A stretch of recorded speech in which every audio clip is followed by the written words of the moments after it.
Kasus dugaan pembunuhan berencana terhadap Brigadir J yang dilakukan terdakwa Ferdi Sambo menuai sorotan dari sejumlah kalangan, termasuk mantan Kepala Badan Intelijen Strategis atau Kabais Laksamana TNI Purnawirawan Suleman B. Ponto yang menyebutkan Ferdi Sambo telah membohongi Tuhan. Lantas siapa sosok Laksamana Suleman Ponto?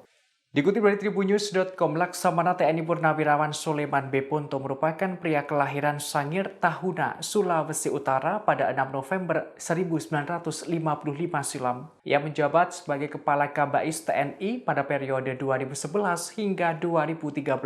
Suleman merupakan lulusan pendidikan TNI di Akabri AL atau Angkatan Laut pada tahun 1978.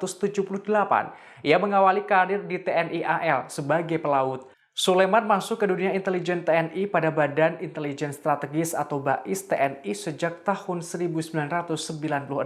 Ia pernah menyelesaikan studi pendidikan magister hukum dengan mengambil tesis tentang operasi militer TNI dan gerakan separatisme bersenjata di Indonesia.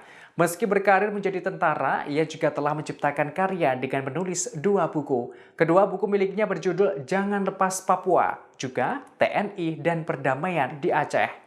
Terkait kasus Sambo, sejak awal Suleman sudah meragukan keterangan polisi yang menyebut adanya insiden tembak-menembak antara Baradae dan Brigadir J. Hingga kini, ia menerangkan kesalahan Sambo sudah jelas. Bahkan Suleman menyebut Sambo sudah membohongi Tuhan.